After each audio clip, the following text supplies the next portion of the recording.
Hey, Hey, calling Chris Anderson in London. this is Chris Anderson in London calling Rick Byer in. Chicago. Look at We are that. both home, We're second both week at in a home. row. Oh, it's kind of crazy. We were just saying, we wanted to you want to do a study to see whether you've done more shows from there or from the Novotel. From the Novotel. It could be a little bit of I, both. I think the Novotel might inch out ahead. Yeah, it could be. Welcome everybody to History Happy Hour, brought to you with the help of Stephen Ambrose Historical Tours, offering a variety of history tours in Europe, the US, and the Pacific. Check it out at stephenambrosetours.com. And whether you're watching live, watching on replay, or listening on the HHH podcast, Do thank that. you for joining us. And today we're going to be talking about Eleanor Roosevelt and her Pacific journey of 1943. And so I want to say to everybody, let us know you're here and tell us, what kind of cocktail you have today. And Chris, who is here? Well, What's David Picker's here from Philadelphia. Nancy's back. She's watching us from Houston. And we have Jean Bow from Tbilisi, Georgia. That's a new one. Oh, okay. Yeah. Fantastic. And I see Nancy here, Ann Ballard Bryan from Little Rock, Ken Hattrup from Kansas, Catherine Hurst from Providence, Rhode Island, and all sorts of people. So that's fantastic. And we want to thank everybody who's here, or whether you're here or not, who supports us on Patreon, especially our top shelf Yay. patrons. Yes, we do appreciate you so much. And you can help keep the History Taps running by becoming a patron, whether you're top shelf or any level patron. We appreciate all of you at historyhappyhour.com. So, Chris, I noticed that a famous footballer died this week. Yeah, Bobby Charlton. Yeah. Yeah, who played for your not so favorite Not team. so fair team, but he was a giant in the sport, and his passing is a huge loss to the beautiful game. Well, So, and went through a terrible experience early in his career when most of his team was killed in a plane crash, which I do remembered the story, but hadn't really remembered his particular involvement in that. And then they came and kind of rebuilt the team around him, and really an incredible story. If you haven't seen this, it's worth checking out in the headlines. Bobby Charlton, how old was he? 80, 80, high 86, something like 89, yeah. that. Yeah. So it was a, yeah. Yeah. So thank you for mentioning that, Rick. Well, and the other thing to mention, it's past now, but you did celebrate a birthday this week. I did, and I want to thank everybody who sent birthday We greetings. had many people commented on the History Happy Hour website as well as on your website, and Eric Said Flint how young reposted I it. And looked. that is something I have heard so many times, so many times. You do look so young. Yes. All right, what do you think? I I think think we've killed enough I time to think move probably. forward. All right. All right, well, give me a roll here.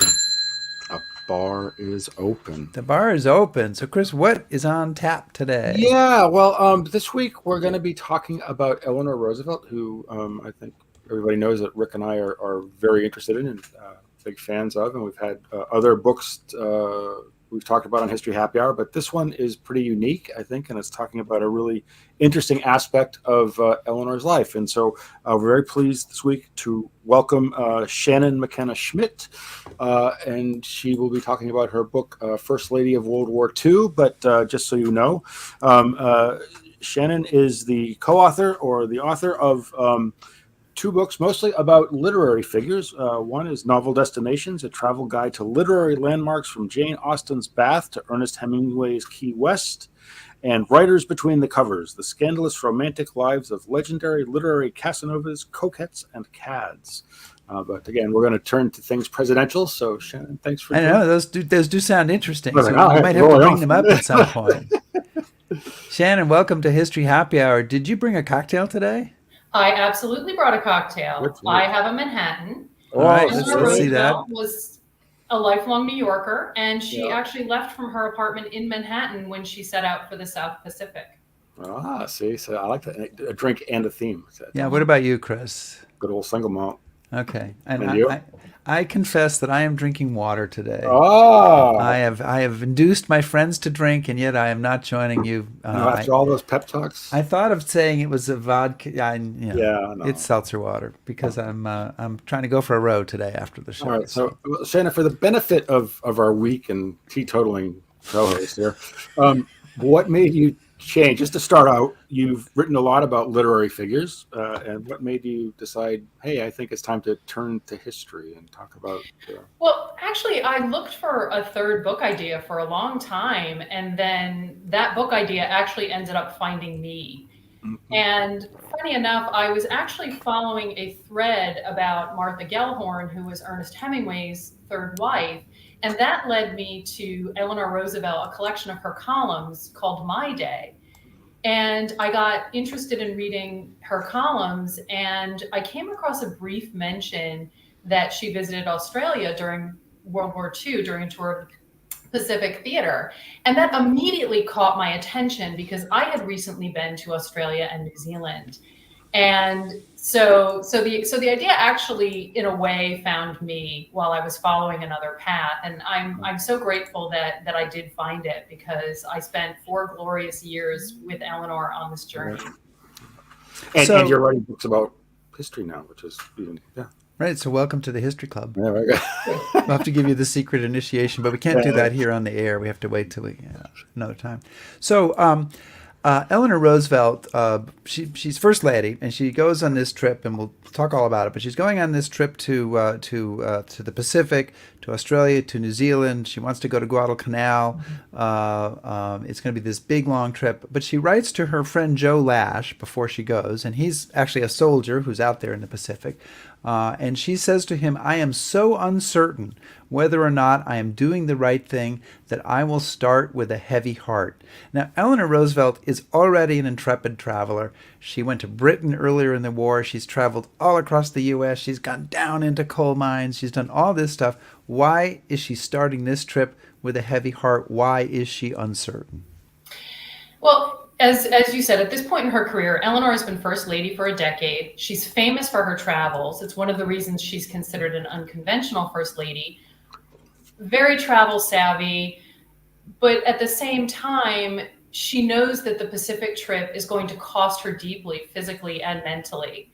And one of the things that I actually came across early in the research process was something that Eleanor wrote in an autobiography 6 years after the trip to the Pacific. And she said, "The Pacific trip left a mark from which I think I shall never be free." And I found that statement so powerful and so haunting, and that she said it so many years later.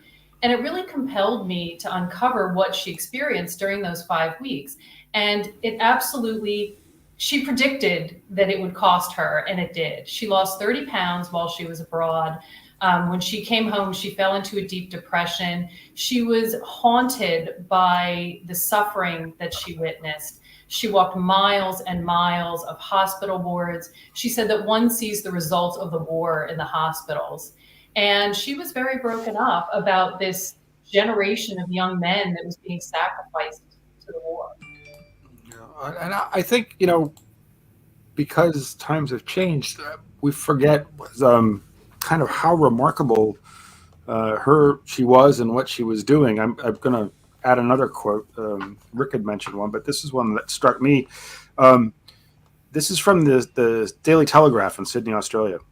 And she says, they say, "Eleanor Roosevelt is America's most unusual woman. She is free of inhibitions which have relegated wives of previous presidents to mere social and decorative roles. She does what she wants to do and finds time to do it." So what is it about Eleanor? Why is she so unusual? She's unusual. I mean, at this point in the war, she has a very unique standing in the United States and in the world. And one of the things that the New Zealand and Australian newspapers really celebrated was her unconventionality. And her reputation as a crusader for social justice preceded her to those countries. And they recognized her as a leading wartime figure.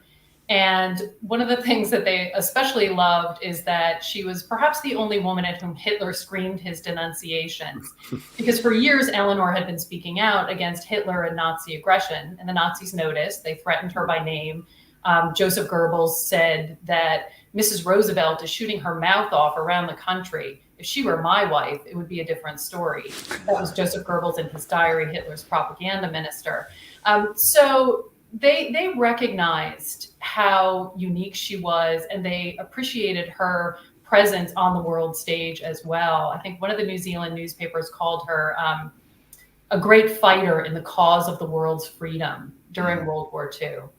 Yeah. One of the things that's amazing is the breadth of her role, right? So on this trip, she's meeting soldiers and writing to their parents. She's meeting with world leaders and passing along messages of the president. She's giving speeches that are designed both for the audience in New Zealand and Australia and the soldiers she's speaking to, but also designed for people back home. She's also writing a daily newspaper column. Well, anybody could do that, right? It boggles the mind. I mean, I think that we have experienced a lot of public figures who do a lot of things. But do you think that I mean, Eleanor Roosevelt, even today, I mean, if one person doing all that stuff, it would just blow everybody away. Absolutely, it would. And you touched on this a little bit, but she had multiple reasons for going to the Pacific. And it was a morale boosting trip and to thank the troops for their service. And an informal diplomatic mission to Australia and New Zealand. She went as a representative of the American Red Cross and inspected facilities in the region.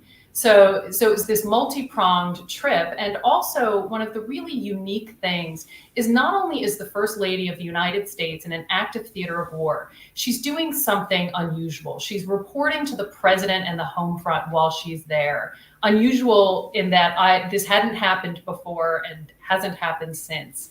And she's doing real-time reporting.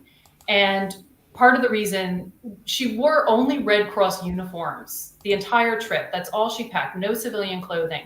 And she partly did that to pare down her clothing so that she could adhere to a strict luggage limit, because she lugged a heavy manual typewriter with her to the Pacific so that she could keep writing My Day in real time. And Chris, can I jump in? Well, you have already. I have. I guess. So you could try to stop me now, but right. it would be challenging. So Shannon, the other thing about this is that's amazing is I think I'm right here, but she doesn't bring a phalanx of aides. She doesn't have Air Force One at her disposal. She's basically going alone, literally alone, by herself. Doesn't even bring a close friend with her, dragging her own bag. And essentially hitching rides on existing flights where she can.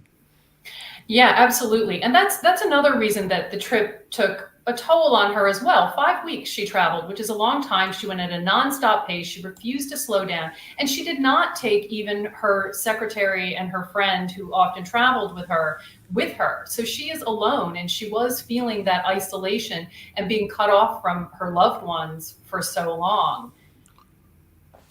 So I think though, but I want to just kind of roll back a bit, because this isn't her first trip, and I think we should start with that. So, she's active with her husband and him getting elected and whatnot. He becomes president.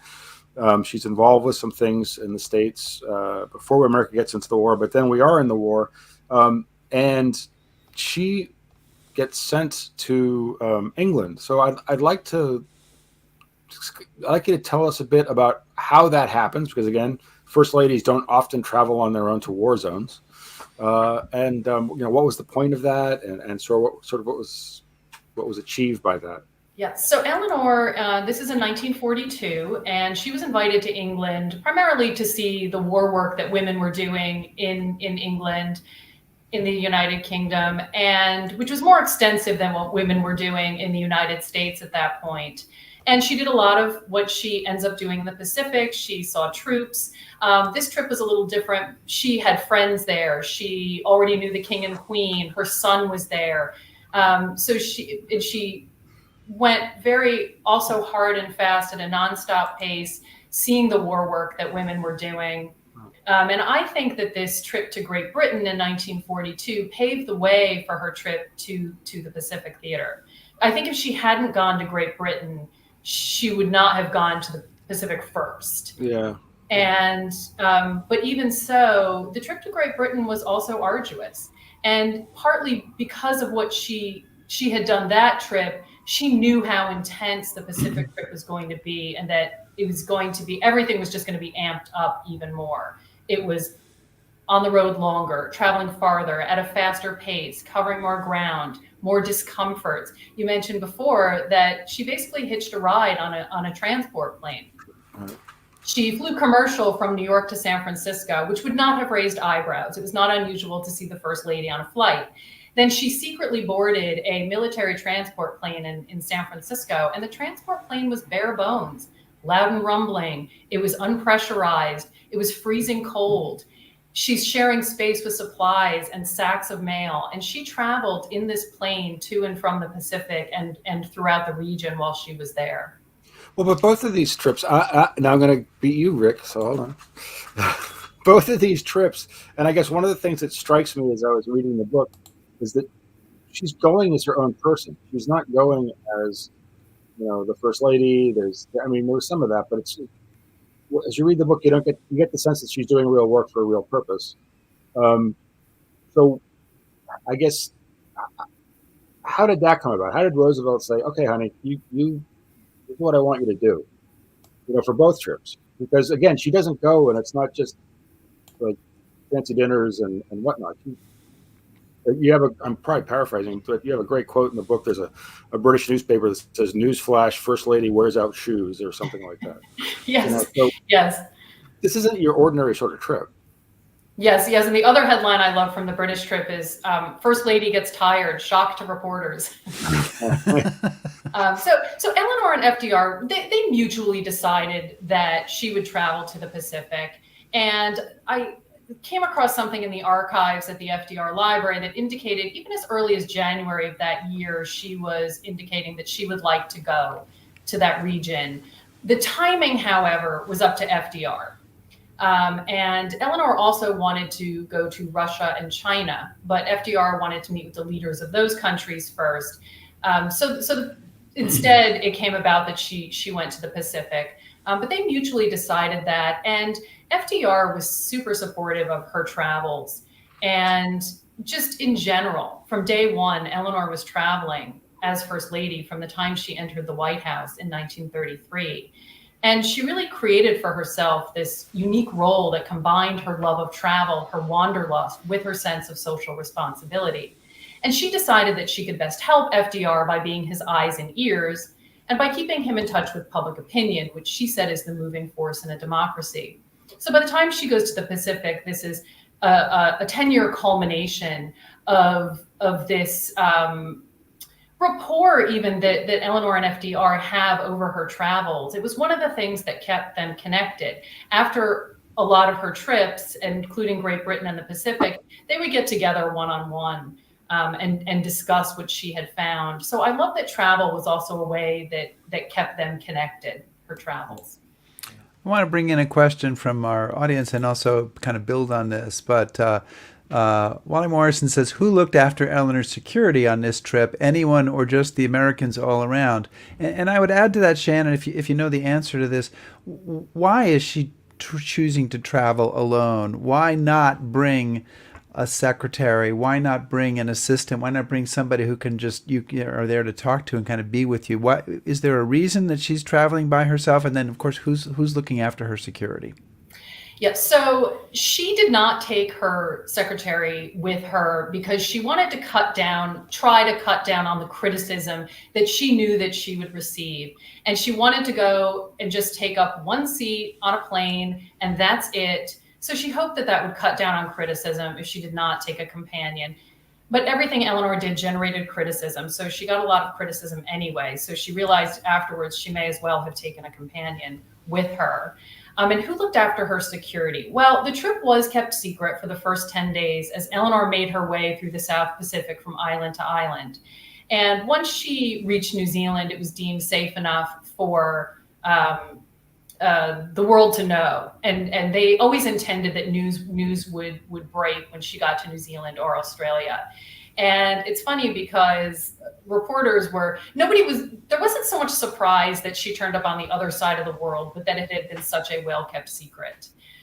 So it's safe enough while she's traveling through New Zealand and Australia. But one of the things that really annoyed her in Australia, because she wanted no pomp, no ceremony, she just wanted to do her work, meet servicemen, meet women working in the defense industry. And she was a little annoyed in Australia because she had this entourage of high-ranking U.S. Army officers who insisted on following her around everywhere that she went.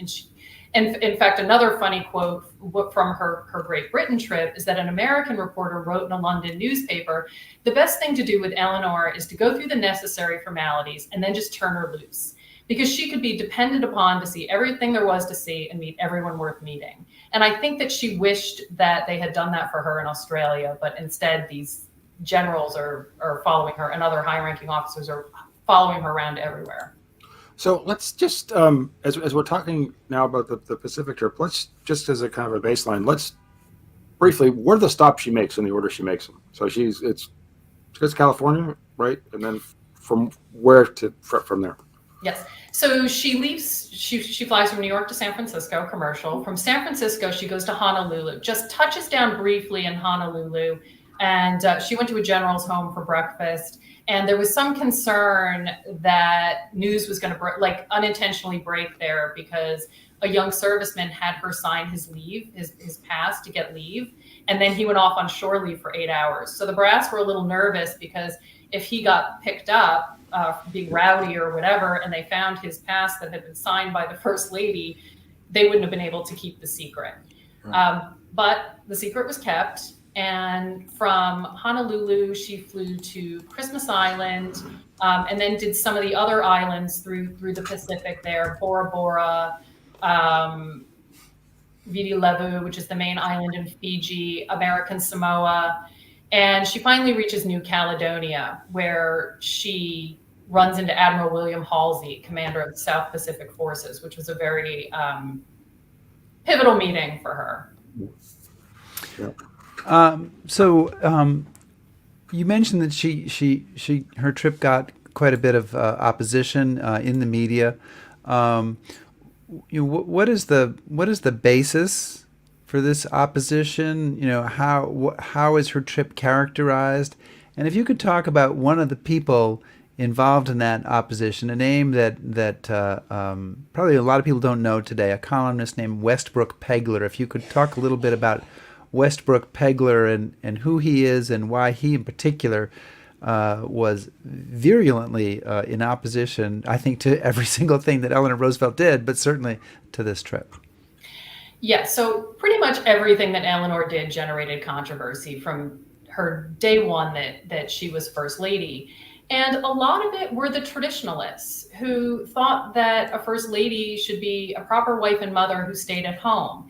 And I like that one of Eleanor's biographers described First Ladies prior to Eleanor as being a part of the furniture in the White House. Mm-hmm. And so that is one of the biggest criticisms. Even 10 years in, the traditionalists are lamenting not having a more conventional First Lady after news broke that she's in the Pacific. One couple from Atlanta even telegrammed the president after this, asking FDR to confine Eleanor more to the White House. So during this whole decade, she just continues to upset the traditionalists, which was a lot of the criticism. Of course, there's political criticism from Congress, some in the press.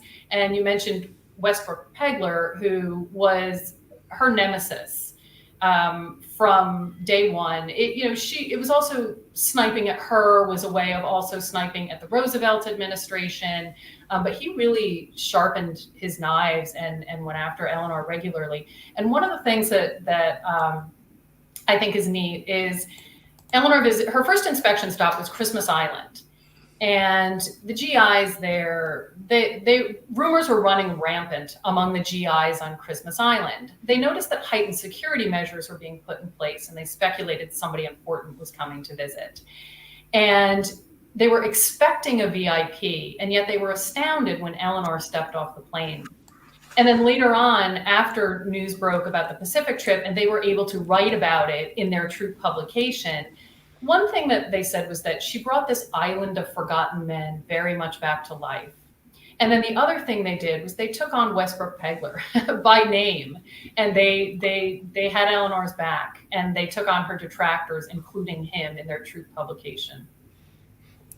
So I want to talk more about the reaction of the troops, but before we get to that, how is she handling this criticism? I mean, what is her response to this? Is she aware of it, or if she is, what is she saying in response?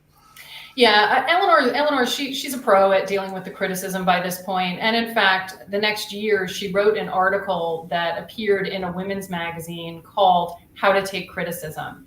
And basically what she came down to is, and this is not my words, I'm not paraphrasing. She said, you're damned if you do and damned if you don't. So you may as well do what you think is right and what you believe in. Right. Chris, you want to continue because you said you wanted to talk about the reaction of the troops. So I think maybe you could talk a little bit more about what these GIs are thinking, because one of the things I enjoyed so much about your book is, as you say, they have some sense that somebody might be coming, they don't know who it is, and then all of a sudden, oh my God, it's the First Lady, and the reactions of some of these guys are shock, and what else? I mean. Yeah, well, in all throughout the trip, throughout the 5 weeks, she addressed about 400,000 troops. Wow. And in addition to that, she went bed to bed in miles of hospital wards, comforting the wounded. And by and large, the majority of servicemen were glad that she was there. And there are many, many instances of anecdotes about that. But of course, they didn't leave their politics at home, so not everybody liked her. But there were an awful lot of servicemen who ended up changing their tune, changing their attitude completely. And one soldier wrote in a letter home, he said something like, I've always been against her until now. But that she had a way of seeming as if she came all this way just to talk to you and you and you.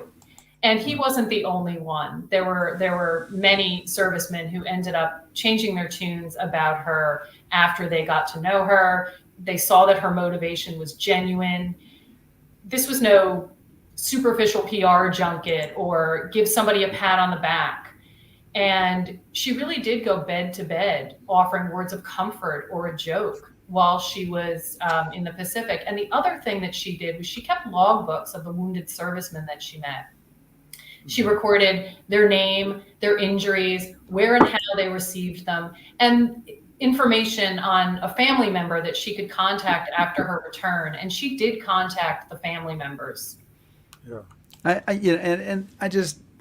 It boggles my mind. Okay, you're traveling. Okay, you've done a lot of traveling, Shannon. Chris, you get out once in a while. But you're traveling on a trip like this. You come out. You're trying to meet with all these people, but somehow you've got with you a logbook to write down everybody's name and information. So you're posing for pictures. You're speaking to the press. You're speaking to officials. You've got generals following you, and yet she's somehow does all this. I mean, again, it just kind of it knocks me over that she's able to do all this and to respond intelligently when people ask questions, and to sort of always have the right thing to say and always have the right approach. And then she and Shannon, I mean, it's your book, so I should let you talk about it.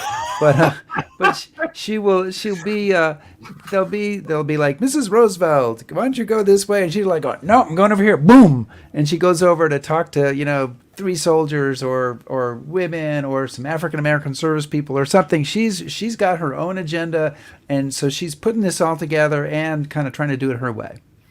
Yeah, well, that's one of the things. The Australians in particular really loved when she broke with protocol.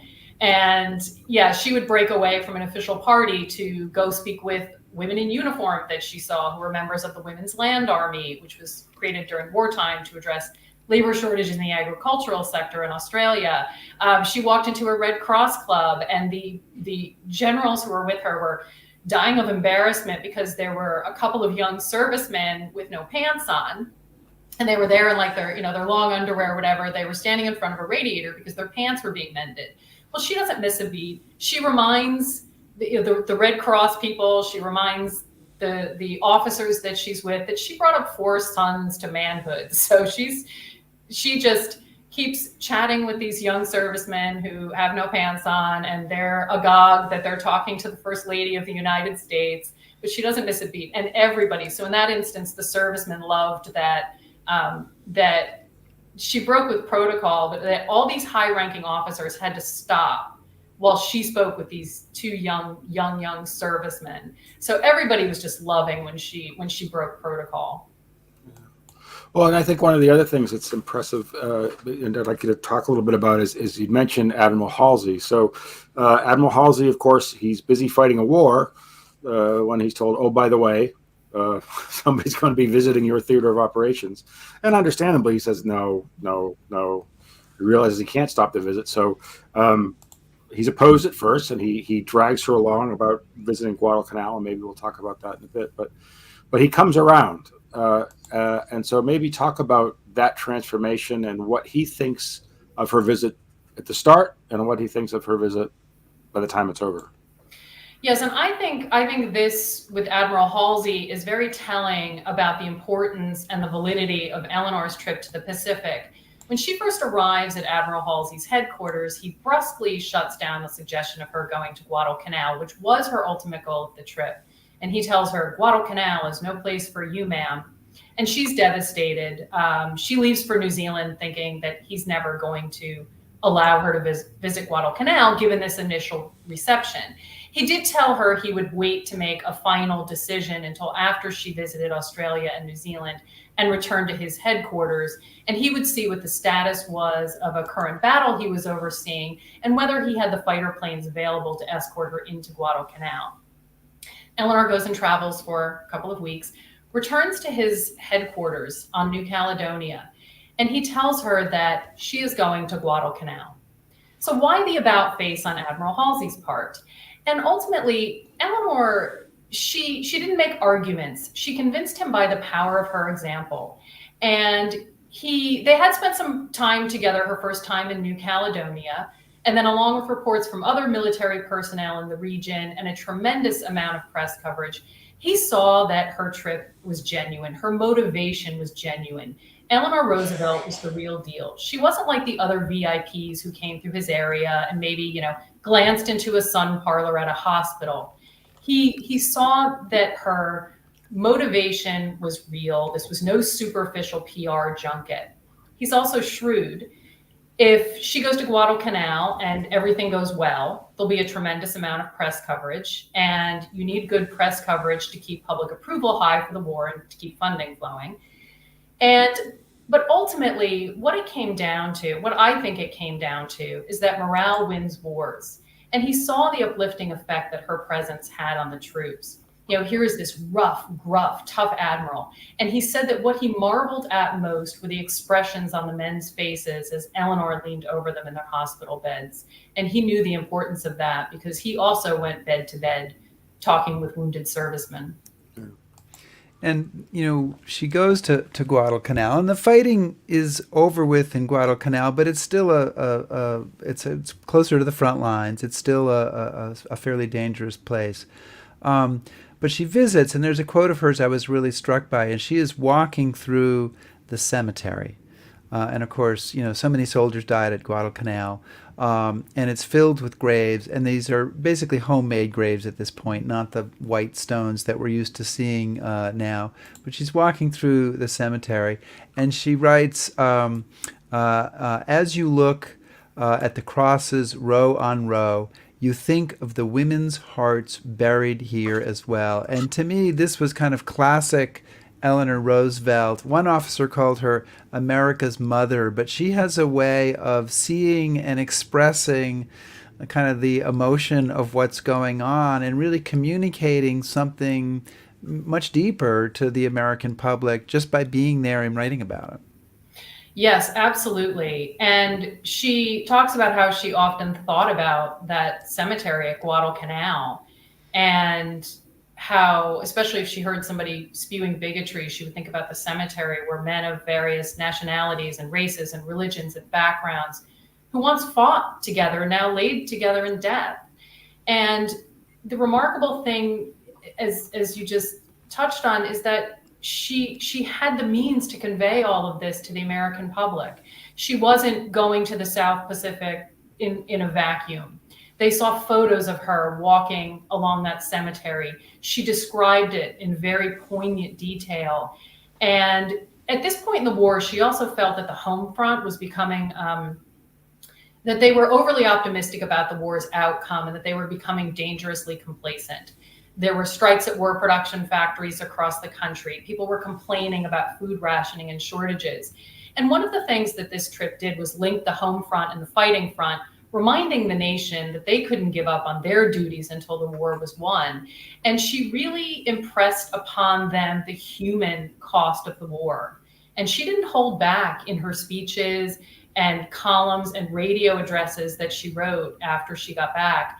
And in one radio address she was giving, she told people to stop complaining about food rationing and shortages because it was nothing compared to lying on your back in a jungle swamp while an enemy took shots, camouflaged in the trees, took shots at you. So she was very, very forthright in making them understand the sacrifices that the troops were making. And any slackening in production would prolong the war, and many more of these young men would die. And she really she felt an enormous sense of obligation towards this generation of young men who were bearing the brunt of the war. Yeah. So Shannon, I want to pick up on that with another question from one of our viewers. And Wally wants to know, was any of her correspondence and thoughts published in the press in real time? And just add on to that, how were these reports getting back to America while she was out there? Yeah, so she did write My Day in real time and wire copy to her editor in New York. So for the first 10 days of the trip, she had pre-written My Day columns, which is how she helped keep the secrecy of the trip. And the byline listed her location as being in Hyde Park. But once those 10 days into the trip, the columns all became about the Pacific. And her My Day column was published in newspapers across the country and read by many, many readers. So that was a primary way that she was reporting what was going on. She also kept a diary while she was in the Pacific that was shared in installments with the president. That was a way that they kept in touch. She gave many, many press conferences. She wrote articles. She had another Q&A column in another women's magazine. She gave speeches. She gave radio addresses. And so, this was all a platform that she had built up over her decade as First Lady with all these ways to communicate with the American public. And she always had an intense media spotlight, but that was magnified even more during the Pacific trip. And she is using this opportunity and her various platforms to help guide the nation and support the war effort. And I'll just give you a quick example of that. Because of advances in science and medicine, if you didn't die outright in battle, chances were good that you were going to survive. It also meant that there would be a great number of disabled servicemen who would be returning home. And Eleanor was, that was one of the things that she helped prepare the nation for. And she would talk about in press conferences and in her column. So this was a very powerful way and media presence that she had to report what was going on and to make the Pacific Theater and what these men were experiencing more immediate to people on the home front. Now, of course, First Lady Eleanor Roosevelt can't control everything that the media is saying, even though she does seem to be like Winston Churchill. Her idea was that history would judge her kindly because she intended to write it. But there is something that happens in New Zealand. She's visiting a Maori native village in the northern part of New Zealand, and I'm really going to try the pronunciation here, but a woman named Rantitiaria Denon greets her with a traditional nose rubbing. and this is a photograph of that. And this is someone who is, I guess you would say, not a kind of standard Caucasian person. Not that being Caucasian is a standard, but who's not a white person. She's engaged in a intimate nose rubbing with the first lady. This creates a firestorm all by itself, doesn't it? Yes, it absolutely does, and it just added fuel to the fire for her critics. A congressman ranted about this photograph on the floor of the House of Representatives. Milton Berle joked about it. Newspapers commented on it. So that photo, and when this happened, when Eleanor was received with this traditional greeting in Rotorua, the home of the Maori, they had no idea the firestorm that this photo would cause, and only a single cameraman captured that image. So this is the only photo that exists of this traditional greeting. Well, but what so impressed me about that, though, when I was reading in the book, the Maori woman had some standing in her community, and she didn't know she was going to do that. But when she sees Eleanor, she says that there was something about her that compelled me to do it, or made it the right thing. Or that I knew she would. Yeah. I knew she would accept it. It wasn't just a kind of an off the cuff thing, but that they saw something in her. Yes, absolutely, and yes. So Guy Granji had very great standing in her community, but also in New Zealand, and the Maori at the time were integrated. New Zealand was an integrated society with the Maori, the indigenous people of New Zealand, and white New Zealanders. And in fact, one of the Maori Federation, their greeting to Eleanor was delivered to her by the Prime Minister of New Zealand. Their formal greeting when she got to the country, a written greeting. So Guy Granji was actually surprised at the reaction in the United States to this traditional greeting, and the newspapers in the United States were pretty terrible. One called her a Maori squaw. I mean, they were just they were terrible. But she's also, I mean, part of her. One of the things that Eleanor Roosevelt is famous for is her advocacy for African Americans, really for all sorts of people who are oppressed in different ways, but for African Americans, and which she's also criticized for because it's a very racist time in America. Is she on this trip? Is she out looking to connect with Black service people? Is that part of her agenda, her itinerary, as she's traveling in the Pacific? Yes, it is. So she meets with Black servicemen. She makes a point of speaking with Black journalists while she's there. She also, before she leaves, she makes a speech in Brisbane, Australia, that addresses race. So whereas on the trip to Great Britain, the Secretary of War said, please, he asked FDR to ask Eleanor not to talk about race while she was there, stirring up race in the military. And he's like, please, can you just have her not talk about race? But at this point, so Eleanor directly addresses race on this trip to the Pacific, including in that speech before she leaves Australia and Brisbane. Because at this point, she's got a two-pronged mission. She's rallying people to see the war through, but she's also looking ahead to peace and what we need to do to build a more peaceful world, build a strong foundation so that this kind of world war and carnage never happens again. And one of that things that she is advocating for in the post-war peace is racial equality, and that's going to help build a greater foundation for peace. So she directly addresses race in the trip to the Pacific.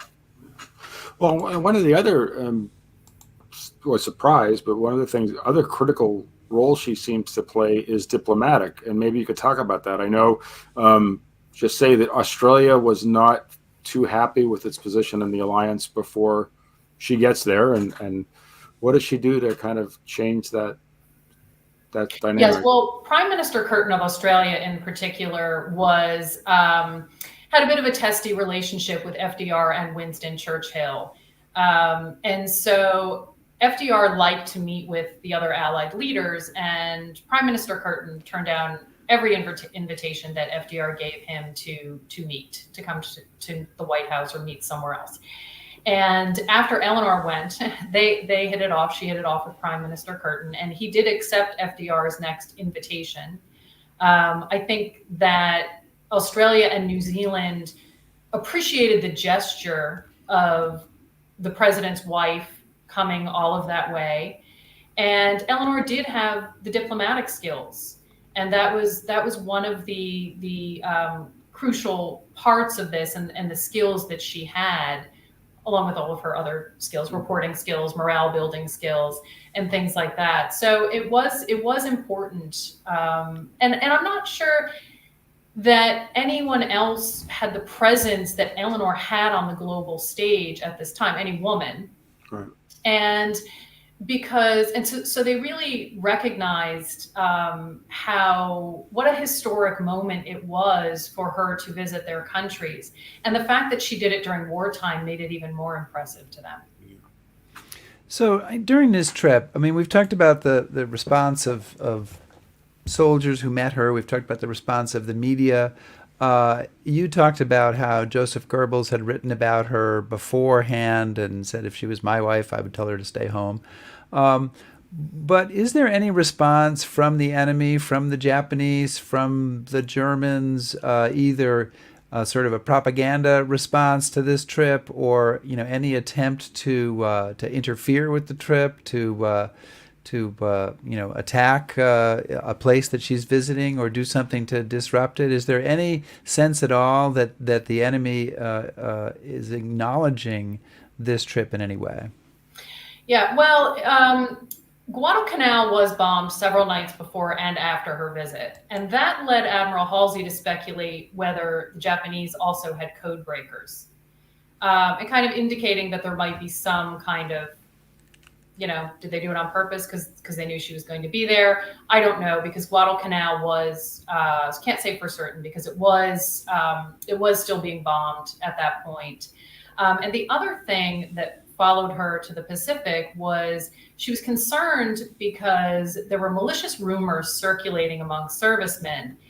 One of the accusations was that she had said the Marines would be too savage to return to civilian life right away, or that they should be quarantined for malaria before they could return home. And she made sure to set the record straight while she was there. And she also had a son in the Marines. She let them know. But that's believed to have been a rumor believed to have been started by Tokyo Rose. So again, I loved reading the reactions of these service people who are basically stationed on the dark side of the moon. I mean, they're so far away from home and they're feeling forgotten. And this woman shows up and they're shocked and amazed. But she also listens to them. And one of the things you talk about in the book quite a bit was she wants to know, what is it that you want? What do you want out of this when this is, what can we do for you?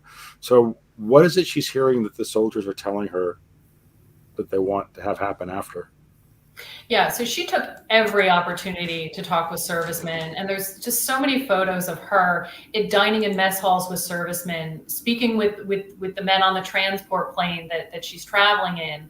And the things that she heard the most were that they needed supplies to win the war, and they wanted opportunities for jobs and education after they returned home. And she really brought public pressure, her great media presence, she brought public pressure to bear on Congress to help ensure that this was done, because the legislation to support the servicemen needed to be passed immediately and not after the war was over, because there were already a great number of servicemen who were returning. And it would also boost the morale of those on the fighting front. And one serviceman wrote to her, and she shared this in My Day. And he said that they weren't afraid of being killed or maimed. What they were afraid of is that when they finally returned home and began piecing their lives back together, that they would be made to feel like suckers for the sacrifices they had made. And Eleanor wanted to make sure that these men were taken care of. So she becomes an advocate then. Yes. Before, yeah. Yes. And she wrote in My Day, right before she left for the Pacific, she's telling people to go to their local representatives and tell them what they want and what their servicemen want. She's shaming Congress in My Day and her other media outlets. So I really think that her public pressure and the unique platform that she had to do that may have helped get the GI Bill of Rights passed sooner even than it might have otherwise. Yeah. She's definitely more than a piece of furniture in the White House, right? Absolutely. We talked about how effective she was at communicating with GIs. Was there a difference in response to her between enlisted men and high-ranking officers? Like, were they quite as buying into what what she was out there with, or was there a little bit more resistance coming from the higher-ranking people? Yeah, I do think that that's fair to say, that the officers weren't as receptive. Even Lieutenant General Robert Eichelberger was the highest ranking U.S. Army officer who was with her in Australia. And he liked Eleanor. He was glad of what she was there doing. He saw the effect she was having. But he even said afterwards that he tried to keep things from her that he could, that they felt she didn't need to know. On some of the islands where she went, one officer blatantly tried to scare her. He drove her up this really crazy steep road. And she said that she thought he did it just to see if she was afraid. And she showed no fear, because she was used to driving with the president, who was a daredevil driver. So yes, and she did create a report for the head of the American Red Cross when she got back. And she called out places where she said the officers had too much and the men had too little. And so yes, I do think that there were certainly a lot of. If they gave her a hard time, she returned the favor. She knew people. Exactly. Yeah. She did have this extraordinary ability to connect with the men, and they would show her baby pictures, of their kids. They had her sign all kinds of things. One had a sketch of the president that he had done, and he asked her to sign it. I think that you mentioned this before. They really loved that this American mother figure was there in their presence, and they really connected with her and responded to that.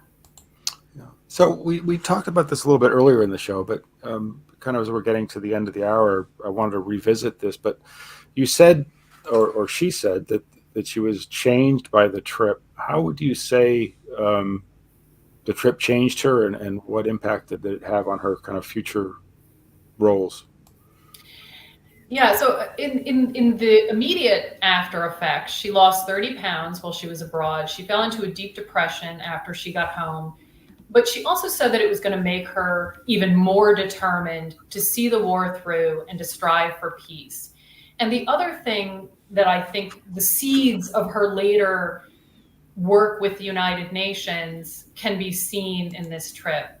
The mayor of Rockhampton, Australia, said that he would like to see Eleanor at the peace table after the war, and that he thought that he wasn't alone in that opinion. And because of the circumstances of FDR's sudden death, she actually does end up working for the United Nations, where she is once again on the global stage. So I definitely think the seeds of that later work can be seen in this trip to the Pacific.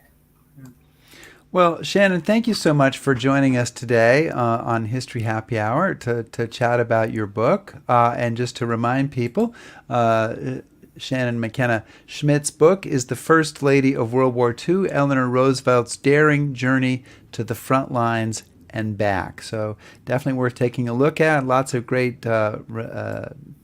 quotes in there. You did a ton of research. I I almost ended ahead, the Rick. show there. Go Almost ahead, ended the Rick. show, but Go I'm ahead. going to go. One more question. Okay, One more question. go. So we were talking before the show, you've done a lot of travel on your own.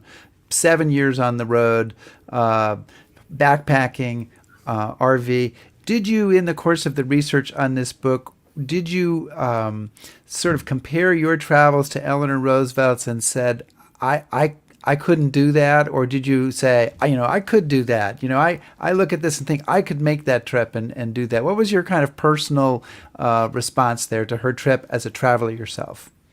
Well, the travel aspect is definitely one of the reasons, or one of the reasons that I connect with Eleanor, and also how I came to tell this story, because I think it's a story that in the larger scope of Eleanor's life tends to get overshadowed, because it is a 5-week period. But because of my interest in travel, my love of travel, that aspect of her story really resonated with me. But I'll tell you, I could not have kept up with her 5 weeks in the Pacific. An audience member, she was giving a speech after she came back, and an audience member asked her how many hours of sleep she got per night while she was in the Pacific. She responded that she could get by on 5, but that she didn't always get them. She was extraordinary. Gosh, I'd be a zombie. Anyway, Shannon, thank you so much for joining us today. Thank you. We really appreciate it. Good luck with the book. Thank you. Yes. So, Chris, Yes. enough on Eleanor Roosevelt. I mean, if there can be enough on Eleanor Roosevelt. Next week, you'll be on the road.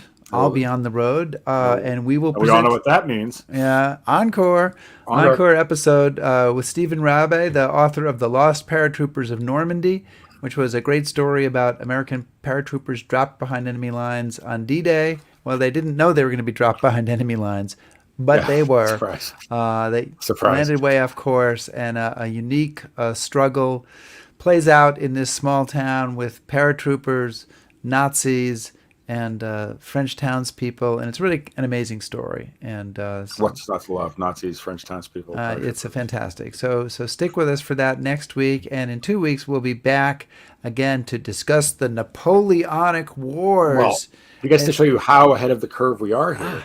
Go ahead. No, you were. No, go ahead. Yeah. Well, there's a new movie coming out about this short little corporate. Yes. It's almost like we sensed that coming. Right. We are.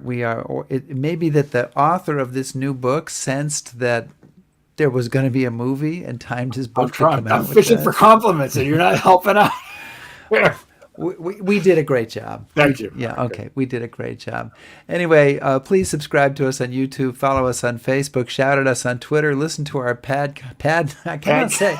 This is the second week in a row. Listen to our podcast, people. Back us at Patreon. Browse. HistoryHappyHour.com. Thanks, everybody. Be safe. Okay, now I've lost where the button is. Oh my God, it'll never end.